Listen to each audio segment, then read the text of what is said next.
আচ্ছা, আজকে আমরা শুরু করতে যাচ্ছি ক্লাস 11-এর প্রথম যে চ্যাপ্টারটা সেট সমূহ এটা। তো আমি প্রথমে একটু লিখে নিলাম আগেই যে সেট কি বা সেট কাকে বলে, সেট বলতে আমরা কি বুঝি এটা। তো সেটের আবিষ্কারক হচ্ছেন বিখ্যাত গণিতজ্ঞ জর্জ ক্যান্টর। এখন সেট কাকে বলে বা সেটের সংজ্ঞা বলতে আমরা কি বুঝি? বস্তুসমূহের অন্তর্গত সকল সংকলন বা সমষ্টিকে, বস্তুসমূহের অন্তর্গত সংকলন বা সমষ্টিকে বলা হয় সেট। যখন সংকলনটি সুসংজ্ঞাত, সংকলনটির অন্তর্গত সকল পদ বা বস্তু ভিন্ন, সংকলনটির অন্তর্গত সকল বস্তু বা পদ ক্রমনিরপেক্ষ।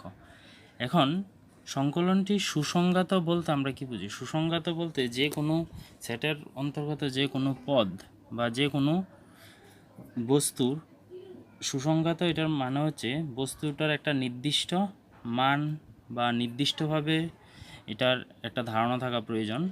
আর এটাকে সবাই একটা নির্দিষ্ট বস্তু হিসাবে বা নির্দিষ্ট নামে যাতে চিনে, ওইটাকে বলা হয় সুসংজ্ঞাত। যেমন আমি যদি লিখি ইংরেজি বর্ণমালার বা ইংরেজি অ্যালফাবেটের এ, বি, সি, এই যে ইংরেজি অ্যালফাবেটগুলি যতগুলো আছে, এই সবগুলিকে সবাই এ বি সি বলেই চিনে। এছাড়া তো আর এটির কোনো আর অন্য কোনো আর নাম নেই, তাই এগুলোকে বলা হবে সুসংজ্ঞাত। তারপরে আমি যদি বলি 2 নাম্বার কি আছে, সংকলনের অন্তর্গত সকল পদ বা বস্তু ভিন্ন। সংকলন বলতে যদি একটা সেট আমরা লিখি, সেটের ভিতরে যতগুলাই পদ থাকুক বা বস্তু থাকুক বা কোনো কিছুর নাম থাকুক, সবগুলা আলাদা আলাদা হতে হবে। তারপরে সংকলনটির অন্তর্গত সকল বস্তু বা পদ ক্রমনিরপেক্ষ হতে হবে। তাহলে এটা গেল সেটের সংজ্ঞা বা সেট বলতে আমরা কি বুঝি। তারপরে যেমন আমি এক্সাম্পল হিসাবে যদি নেই, 1-2টা এক্সাম্পল যদি আমি দেই, যেমন ইংরেজি মাসগুলির নাম, ইংরেজি মাস, ইংরেজি মাসগুলির সমাহার। তাহলে ইংরেজি মাসগুলি সমাহার দিয়ে একটা সেট হবে।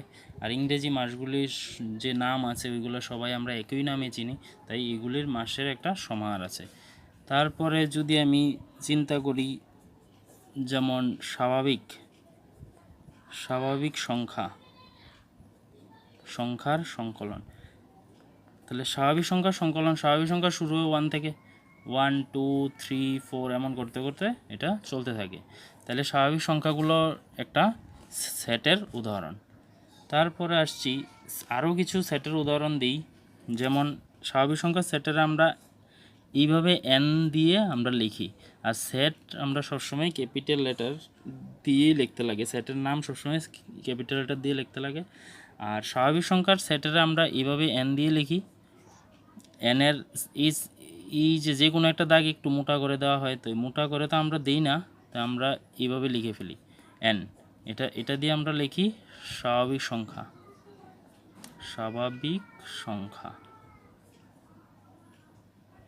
সেট, স্বাভাবিক সংখ্যার সেট বুঝাই এন দিয়ে।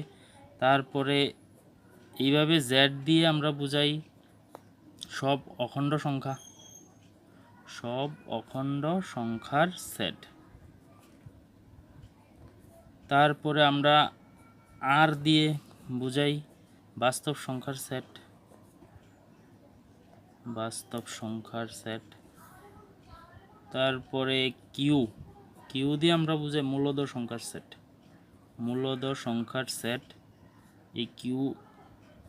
তারপরে বুঝাই এখানে আমরা কিউ প্লাস যদি দেই, কিউর উপরে যদি প্লাস দিই, তাহলে এটা হচ্ছে ধনাত্মক মূলদ সংখ্যা সেট। তারপরে আমরা যদি জেড প্লাস দিয়ে লিখি, তাহলে এটা হবে ধনাত্মক অখণ্ড সংখ্যার সেট। আর আর প্লাস দিয়ে যদি আমরা লিখি, তাহলে এটা হবে ধনাত্মক বাস্তব সংখ্যার সেট।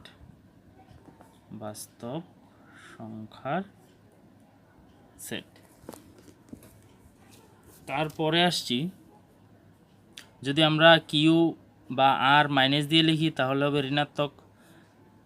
তারপরে কিউ মাইনাস দিয়ে লিখলে এটা হবে ঋণাত্মক মূলত সংখ্যা, জেড মাইনাস দিয়ে লিখলে ঋণাত্মক অখণ্ড সংখ্যা। এগুলো আমরা এভাবে লিখি। আর যে কোনো একটা সেট যদি আমরা লিখতে যাই তাহলে এটাকে সবসময় ক্যাপিটাল লেটার দিয়ে লিখব, যেমন এ বা বি বা ডি, এরকম আমরা ক্যাপিটাল লেটার দিয়ে ওই সেটটারে লিখতে লাগে।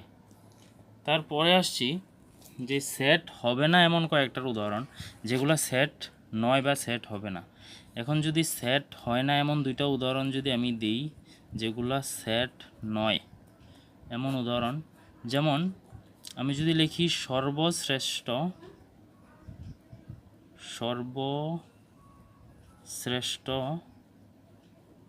দুইজন নায়কের নাম। এখন সর্বশ্রেষ্ঠ দুইজন নায়কের নাম বলতে গেলে এটা কোনো সময় সেট হবে না, কারণ সর্বশ্রেষ্ঠ দুইজন নায়করে যদি আমরা বলতে গেলে আমাদের দুই তিন রকমের মতামত হতে পারে। আমার একরকম মতামত, অন্য কারোর অন্য রকমের মতামত হতে পারে। তো যেসব ক্ষেত্রেই দুই তিন রকমের ভিন্ন ভিন্ন মতামত আসবে ওইগুলা কোনো সময় সেট হবে না, তাহলে এটাকে আমরা সেট বলতে পারবো না। তারপরে যদি আমি বলি তোমার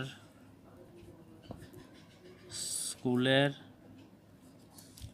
ভালো ছাত্র, এখন তোমার স্কুলের ভালো ছাত্র বলতে গেলে তো আছে, অনেকজনই ভালো ছাত্র আছে, তো সেক্ষেত্রে সবার মতামত তো একরকম হবে না। এখন ভালো ছাত্র যদি সবাই যদি সিলেক্ট করে, তাইলে ভালো ছাত্র সিলেক্ট করতে গেলে তো সবার ক্ষেত্রে ভালো ছাত্র একরকম নাও হতে পারে। আমি সিলেক্ট করলাম যে চারজন, অন্য আরেকজন যে সিলেক্ট করলো চারজন, ওই চারজনের সাথে আমার চারজনের কোনো মিল নাও থাকতে পারে।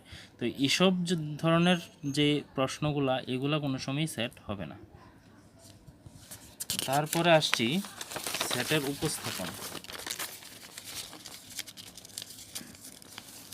এখন সেটের উপস্থাপন আমরা দুই রকমভাবে করতে পারি। উপস্থাপন আমরা দুই রকমভাবে করি। একটা হচ্ছে রোস্টার বা ছকবন্দীকরণ।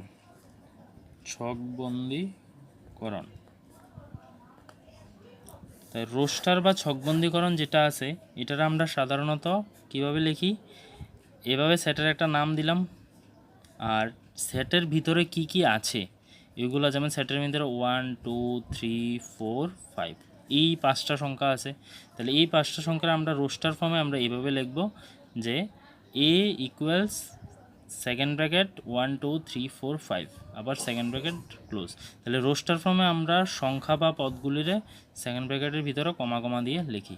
তাহলে এই যে পদ্ধতিটা লেখার যে পদ্ধতি, এটারে কয় রোস্টার বা ছকবন্দীকরণ। আর 2 নম্বর পদ্ধতিটা হচ্ছে ধর্মভিত্তিক বা সেট গঠন। তাহলে এই যে পদ্ধতিটা আছে, এটারে আমরা কিভাবে লিখি, এটারে লিখতে গেলে আমরা এভাবে লিখতে লাগে, যেমন আমি এই যে উপরের সেটটা আছে এটারই আমি ধর্মভিত্তিকে লিখে দেখাই। তাহলে এ ইকুয়ালস সেকেন্ড ব্র্যাকেটই দিতে হবে, এখানে লিখতে হবে এক্স সাচ দ্যাট, আচ্ছা এই যে চিহ্নটা আছে এটারে সাচ দ্যাট বলা হয়, এটাকে আমরা এইভাবেও লিখি বা আমরা এইভাবে একটা টান দিয়েও লিখি। তাহলে এই দুই রকমভাবে আমরা সাচ দ্যাট যে জিনিসটাকে লিখি। একটা হচ্ছে এটার আমরা কোলনও ভাবি, কিন্তু কোলন না, এই ক্ষেত্রে এটাকে আমরা সাচ দ্যাট বলি বা এইভাবে একটা টান দিয়ে। তাহলে এক্স সাচ দ্যাট এক্স হলো স্বাভাবিক সংখ্যা। দেখো এখানে এক্স সাচ দ্যাট এক্স হলো স্বাভাবিক সংখ্যা, এই যে সংখ্যাগুলো এগুলো সবটি স্বাভাবিক সংখ্যা, তাই লিখতে হবে এক্স হলো স্বাভাবিক সংখ্যা। তারপরে কমা দিয়ে স্বাভাবিক সংখ্যাটা কই থেকে শুরু হয়েছে, 1 থেকে শুরু হয়েছে, 1 less equals to x less equals to 5। তাহলে স্বাভাবিক সংখ্যাটা শুরু হচ্ছে 1 থেকে, শেষ হচ্ছে 5-এ গিয়ে, তাহলে 1 থেকে 5। তাহলে এভাবে আমরা ধর্মভিত্তিক বা সেট গঠন রূপে লিখি। তাহলে এই হচ্ছে দুইটা উপস্থাপন, একটা হচ্ছে রোস্টার বা ছকবন্দীকরণ পদ্ধতি, আরেকটা হচ্ছে ধর্মভিত্তিক বা সেট গঠন পদ্ধতি। তারপরে আসছি, যেমন এই একটা সেট, এটার মধ্যে যে সংখ্যাগুলো আছে এগুলা এই সেটের মধ্যে আছে কি না এগুলো আমরা কিভাবে লিখি, বা সেটের অন্তর্ভুক্ত যে সংখ্যাগুলি এগুলার আমরা কিভাবে লিখি। যেমন ধরলাম ওয়ান সেটের মধ্যে আছে কি নেই, আছে। তাহলে এটাকে আমরা কিভাবে আমরা লিখে বুঝাবো যে ওয়ান সেটের মধ্যে আছে না নাই।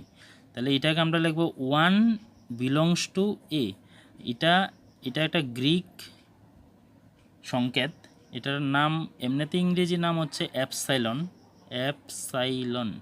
অ্যাপসাইলন কিন্তু এটাকে আমরা সেটের মধ্যে আমরা এটাকে বলি বিলংস টু। তাহলে সেটের মধ্যে আমরা এটাকে বলবো বিলংস টুর বাংলা হচ্ছে অন্তর্ভুক্ত, মানে এই যে ওয়ানটা আছে এটা এর মধ্যে অন্তর্ভুক্ত। তাহলে এটাকে আমরা এই যে চিহ্নটা এটাকে আমরা বিলংস টু বলি। যেমন আমি এই যে এ সেটটা আছে এটার মধ্যে আর কি আছে, যেমন 5 আছে, তাহলে এই 5টাকে আমি এইভাবে লিখতে পারি 5 বিলংস টু এ, মানে 5 এর মধ্যে আছে। বা 3 বিলংস টু এ, 3 এর মধ্যে আছে। এখন যদি কোনো একটা সংখ্যা এর মধ্যে নাই তাহলে এটাকে আমরা কীভাবে যাব, যেমন 7 এই সংখ্যাটা তো এর মধ্যে নাই, তাহলে আমরা কি দিয়ে বুঝাবো যে 7 এর মধ্যে নাই। তাহলে অ্যাপসাইলন বিলংস টু লিখে এভাবে উপর দিয়ে একটা টান দিয়ে কেটে দেব। তো এটাকে আমরা বলি ডাজ নট বিলংস টু। তো 7 ডাজ নট বিলংস টু এ, এই কথাটার মানেই হচ্ছে কি 7 ডাজ নট বিলংস টু এ, এই কথাটার মানে হচ্ছে 7 এ সেটের মধ্যে নেই। তো 7 বা আমি যদি আরেকটা লই যেমন 8 ডাজ নট বিলংস টু এ, তাহলে এখানে এটাকে আমরা বলি এই যে চিহ্নটা এটাকে আমরা বলি ডাজ নট বিলংস টু, মানে 8 ইজ এ সেটের মধ্যে অন্তর্ভুক্ত নয়। তারপরে আসি আমরা যে আমাদের অনুশীলনী 1.1 অনুশীলনী 1.1। আচ্ছা, অনুশীলনী 1.1-এ কী বলেছে? এই অনুশীলনীতে বেশি কিছু নেই, শুধু আছে কোনগুলা সেট নয়, বা কোনো সংখ্যা সেটের ভিতরে আছে কি না নেই, তারপরে সেট গঠন পদ্ধতি, ধর্মভিত্তিক পদ্ধতি, এইগুলা আমরা আছে, বেশি কিছু নেই। তাহলে আমরা প্রথম যেই অঙ্কগুলো আছে এগুলা কি দিয়েছে। 1 নম্বর বলেছে একটি বছরে যে মাসগুলি যে অক্ষর দিয়ে শুরু হয় তার সমাহার। তো একটি বছরের মাসগুলি যে অক্ষর দিয়ে শুরু হতে গেলে তাহলে আমরা কি লিখব, তাহলে যেহেতু যে অক্ষর দিয়ে শুরু করতে বলেছে তাহলে আমরা সেটের নামটাও আমি ইংরেজি ক্যাপিটাল জে দিয়ে দিই। তারপরে যে অক্ষরগুলা যে দিয়ে শুরু হয়, যে মাসগুলো যে দিয়ে শুরু হয় তাদের সমাহার। তাহলে যে দিয়ে শুরু হয় জানুয়ারি, তারপরে আছে জুন, জুলাই। তাহলে এই তিনটে ছাড়া আর কোনোটি তো যে দিয়ে শুরু হয় না, তাহলে এই তিনটেই হবে আমাদের সেট। আর এটা তো সেট হবেই, কারণ এটা তো সবার জন্যই সত্য। তারপরে হচ্ছে 2 নম্বর হচ্ছে ভারতের সবচেয়ে প্রতিভাবান 10 জন লেখকের সমাহার। এখন ভারতের সবচেয়ে প্রতিভাবান 10 জন লেখকের সমাহার যদি আমি বলি, এটা সেট গঠন করে না, বা এটা দিয়ে সেট হবে না। কারণ 10 জন প্রতিভাবান লেখকের মধ্যে 10 জন যদি আমি বলতে যাই, আমার ক্ষেত্রে 10 জন, যে 10 জন আমি বলবো অন্য কাউকে যদি আমি বলি, অন্যরা হয়তো অন্য 10 জনের নাম নেবে, বা আমার সাথে কিছু মিলবে কিছু অমিল থাকবে, তাদের মতামতের মিল থাকবে না। তাহলে এইসব ক্ষেত্রে এটাকে সেট বলে গণ্য করা যায় না। তাহলে 2 নম্বরটা সেট নয়। তারপরে 3 নম্বর কি হবে? 3 নম্বর হচ্ছে বিশ্বের সর্বশ্রেষ্ঠ ক্রিকেট ব্যাটসম্যানের সমাহার। তো 3 নম্বরও সেট হবে না। 4 নম্বর যদি আমি বলতে যাই তোমার শ্রেণীর সব বালকদের সংগ্রহ। হ্যাঁ, এখন তোমার শ্রেণীতে বা তোমার ক্লাসে যতজন বালক আছে সবগুলোকে একত্রে আমরা একটা সেট বানাতে পারি, তো এটা একটা সেট গঠন করবে বা এটা সেট হবে। তারপরে 5 নম্বর যদি আমি লিখি, 5 নম্বর হচ্ছে 100 থেকে ক্ষুদ্রতর সব স্বাভাবিক সংখ্যা সমূহ সমান। আচ্ছা, 100 থেকে ক্ষুদ্রতর সকল স্বাভাবিক সংখ্যা আছে, 100 থেকে ক্ষুদ্রতর, তাহলে 1 থেকে শুরু করে 99, মানে 1 থেকে শুরু করে 99 অবধি সবগুলা দিয়ে একটা আমরা সেট গঠন করতে পারি। আর এটা সব ক্ষেত্রেই একই রকম, সবার জন্য এটা সত্য, তাহলে এটা সেট হবে। তারপরে মুন্সী প্রেমচাঁদ রচিত উপন্যাসগুলি সংগ্রহ। মুন্সী প্রেমচাঁদ রচিত উপন্যাস বলতে মুন্সী প্রেমচাঁদ একজন লেখক, তো তো উনি যতগুলি উপন্যাস লিখেছেন সবগুলো একটা নির্দিষ্ট সংখ্যক উপন্যাস, আর সবগুলিকে আমরা যদি খুঁজে বের করি সবার ক্ষেত্রে সবগুলি একই রকম হবে, তো এটা একটা সেট হবে, কারণ উনি যতগুলি লিখছেন ওইটি সবটি নির্দিষ্ট। তারপরে আসছি 7 নম্বর, সব যুগ্ম অখণ্ড সংখ্যা সমান। সব যুগ্ম অখণ্ড সংখ্যা, তো যুগ্ম অখণ্ড সংখ্যা শুরু হয় 2 থেকে, 2, 4 এগুলা, তাই এগুলো একটা সেট হবে যুগ্ম অখণ্ড সংখ্যা। তারপরে যাচ্ছি এই অধ্যায়ের সকল প্রশ্নগুলির সমাহার। এই অধ্যায়ে যতগুলো প্রশ্ন আছে সবগুলো তো একই রকম, সবাই যদি গণে সবগুলো তো একই রকম হবে না, সবার ক্ষেত্রে সেম একই রকম, তাইলে এগুলা এই অধ্যায়ের সবগুলা প্রশ্নসমূহ সংগ্রহ সেট হবে। এখন 10 নম্বর হবে বিশ্বের সবচেয়ে ভয়ঙ্কর জানোয়ারের সমাহার। এখন বিশ্বের সবচেয়ে ভয়ঙ্কর জানোয়ারের সমাহার বলতে গেলে, এখন ভয়ঙ্কর তুমি কিভাবে বলতে পারবে যে কোনটা কত বেশি ভয়ঙ্কর? এখন আমি বলছি যে সবচেয়ে ভয়ঙ্কর জানোয়ার হচ্ছে সিংহ, এখন কেউ বলবে না সিংহ নয় বাঘ, বা অন্য কারো বলবে যে সিংহ নয় বাঘও নয়, ভয়ঙ্কর জানোয়ার হচ্ছে সাপ, তাহলে এইভাবে তো এখানে সকলের মতামত একরকম হবে না, তার জন্য এটাও সেট হবে না। এখন যাচ্ছি আমরা 2-এরটি। আচ্ছা 2-এরটি তো আমি একবার প্রথমেই বুঝিয়ে দিয়েছি যে কোনো একটা সেটের মধ্যে সংখ্যাগুলি আছে কি না নাই সেটা আমরা কি চিহ্ন দিয়ে বুঝাই। তো এখানে আছে 5 ড্যাশ ড্যাশ দিয়ে এ। এখন বলছে যে এ সেটের মধ্যে 5 আছে কি নেই। এখন এ সেটটা কি দেওয়া আছে? এ সেট দেওয়া আছে 1 2 3 4 5 6, তাহলে 5 তো এই সেটের মধ্যে আছে, তাহলে আমরা কি চিহ্ন বসাবো? সাংকেতিক চিহ্ন বিলংস টু, 5 বিলংস টু এ। তারপরে যেমন 2 নাম্বার 8, 8 তো এ সেটের মধ্যে নেই, তাহলে আমরা কি লিখবো? 8 ডাজ নট বিলংস টু এ। তাহলে এইভাবে তোমরা 2 এর বাকিগুলো করে নিও। তারপর আমি যাচ্ছি 3 নম্বরে। এখন 3 নম্বরে কি আছে? 3 নম্বরে আছে নিচের সেটগুলির তালিকাবদ্ধ রূপ লেখো। তালিকাবদ্ধ রূপ বলতে যেটা ধর্মভিত্তিক বা সেট গঠন যেটা, এটাকে বলা হয় তালিকাবদ্ধ রূপ। ধর্মভিত্তিক বা সেট গঠন যেটা, এটাকে বলা হয় তালিকাবদ্ধ রূপ। এই যে আছে ধর্মভিত্তিক সেট গঠন, এটারই আরেকটা নাম হচ্ছে তালিকাবদ্ধ রূপ। তাহলে এটাকে আমরা তালিকাবদ্ধ রূপও বলে থাকি। তাহলে এখন যে 3 নাম্বার কোশ্চেনগুলো দেওয়া আছে প্রশ্নগুলা, ওইটা তালিকাবদ্ধ রূপে লেখা হয়েছে না, আমি একটু ভুল বলে ফেলেছি। তালিকাবদ্ধ রূপ বলতে এটা না, এটাকে তালিকাবদ্ধ বলে না। তালিকাবদ্ধ রূপ হচ্ছে এই যে ছকবন্দীকরণ বা রোস্টার ফর্ম যেটা, এটারই আরেকটা নাম হচ্ছে তালিকাবদ্ধ রূপ। তাহলে এটাকে বলা হয় তালিকাবদ্ধ রূপ। তাহলে তালিকাবদ্ধ রূপে যদি আমরা লিখতে যাই, এ 1 নাম্বার সেটটার নাম দিয়েছে এ কি বলেছে? বলেছে এক্স সাজ দ্যাট এক্স একটি অখণ্ড সংখ্যা এবং শুরু হচ্ছে -3 থেকে শেষ হয়েছে 7-এ। তাহলে এখানে আমরা এটার তালিকাবদ্ধ আকারে যদি লিখতে যাই তাহলে কি লিখব? -3 -2 -1 0 1 2 3 4 5 6, হ্যাঁ 6 অবধি হবে, কিন্তু এখানে দেওয়া আছে -3 less than equals to x less than 7।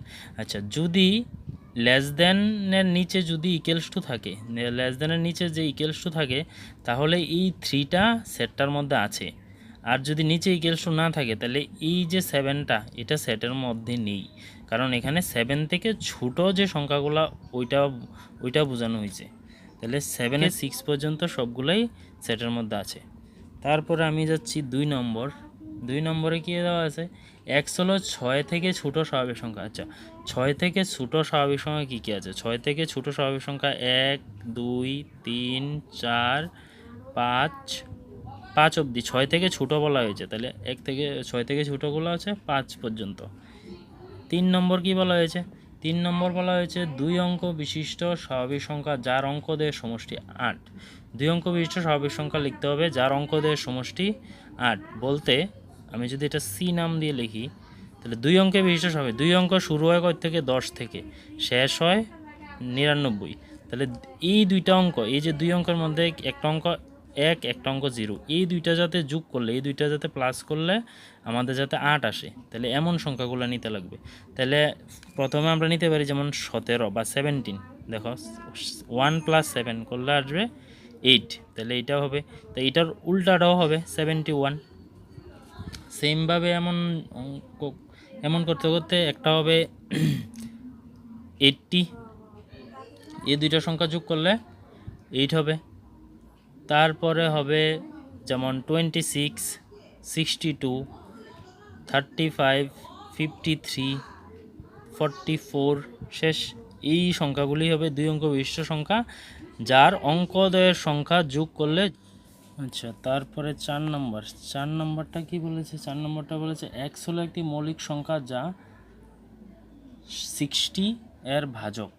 তাহলে 60 এর ভাজক বলতে 60-র যে সংখ্যাগুলি দিয়ে ভাগ যায় সেগুলা বলতে বলেছে, কিন্তু মৌলিক সংখ্যা। তাহলে x হলো মৌলিক সংখ্যা যা 60 এর ভাজক। তাহলে 60-র যে ভাগ যায় এমন সংখ্যাগুলির মধ্যে যেগুলো মৌলিক সংখ্যা আছে ওইগুলো লিখতে বলেছে। তাহলে যেমন 2 একটা মৌলিক সংখ্যা, 3 একটা মৌলিক সংখ্যা, 5 একটা মৌলিক সংখ্যা।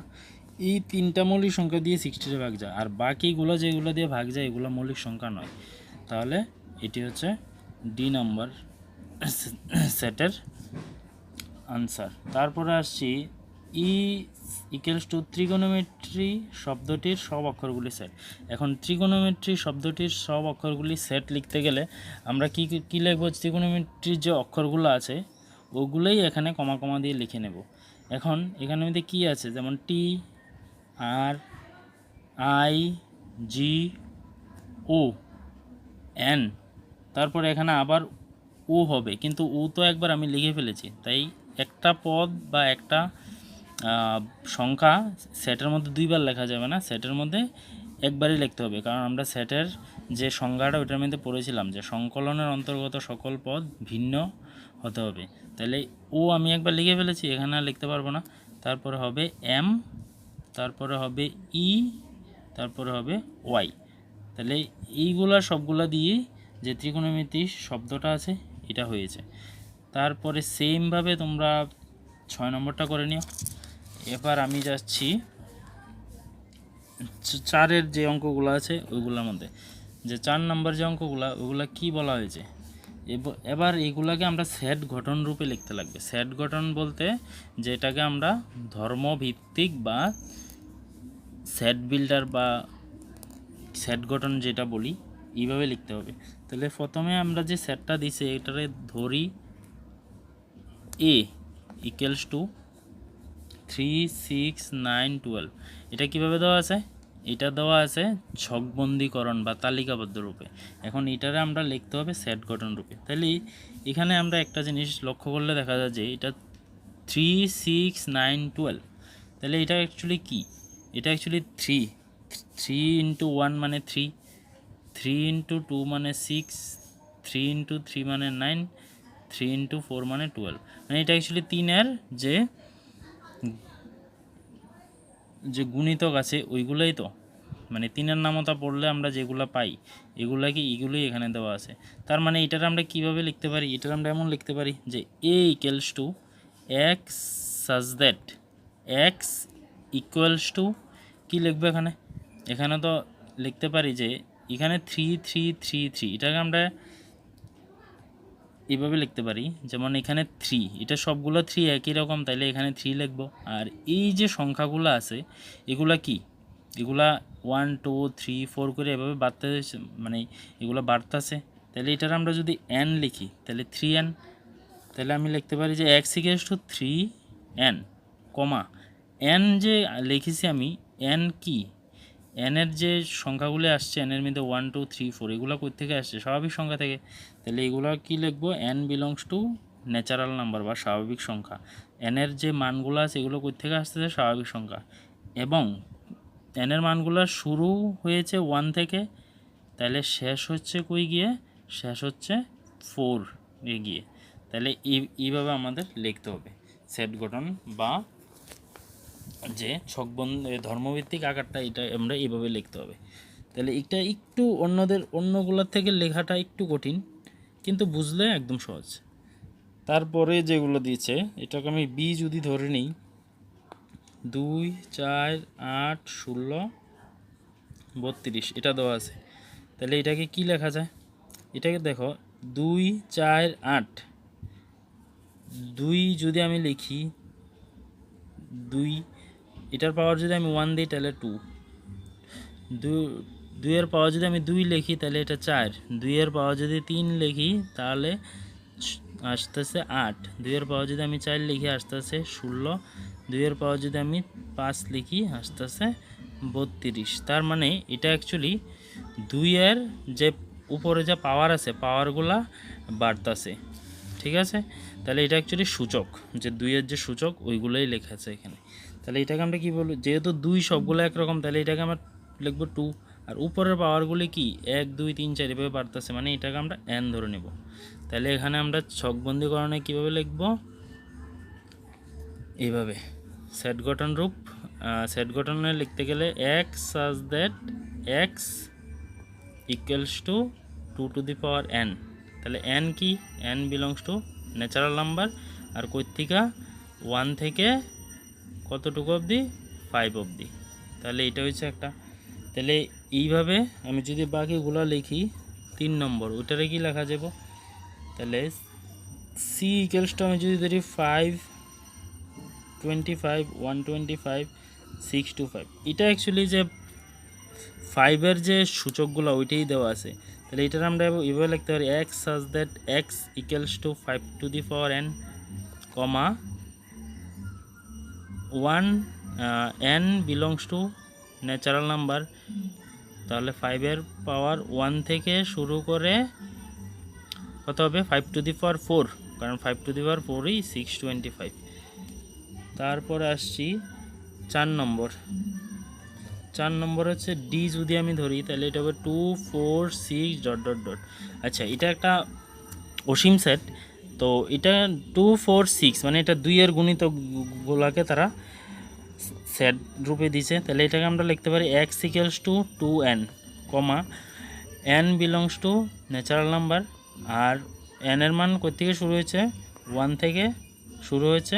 তো এটাকে আমরা এইভাবে লিখতে পারবো, এটাকে লিখতে হবে n গ্রেটার ইকুয়ালস টু 1, কারণ 1 থেকে শুরু হচ্ছে কিন্তু শেষ কই গিয়ে হচ্ছে এটা তো আমরা জানি না, এটা কারণ এটা একটা অসীম সেট। তারপরে আসছে 5 নম্বর কি দিছে, আমি যদি ই ধরি সেটটাকে তাহলে 1, 4, 9 এভাবে করতে করতে লাস্টের পদরা 100। তাহলে এটা অ্যাকচুয়ালি যে বর্গ সংখ্যা আছে এটার যে বর্গ সংখ্যাগুলো আছে 1 থেকে 100 অবধি এটাই দেওয়া আছে। তো এটার আমরা কীভাবে লিখব, ই লিখব। তাহলে ই equals to X such that X equals two বর্গ সংখ্যা, কার বর্গ, 1 এর বর্গ 1, 2 এর বর্গ 4, 3 এর বর্গ 9, এভাবে করতে করতে লাস্টে 10 এর বর্গ 100।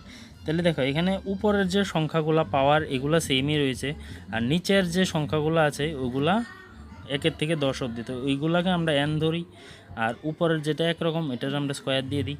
তাহলে x equals two n square, যেখানে n কই থেকে আসছে, ন্যাচারাল নাম্বার থেকে, আর n এর মান 1 থেকে শুরু হয়েছে 10 অবধি। তাহলে এটা হচ্ছে আমাদের সেট গঠন।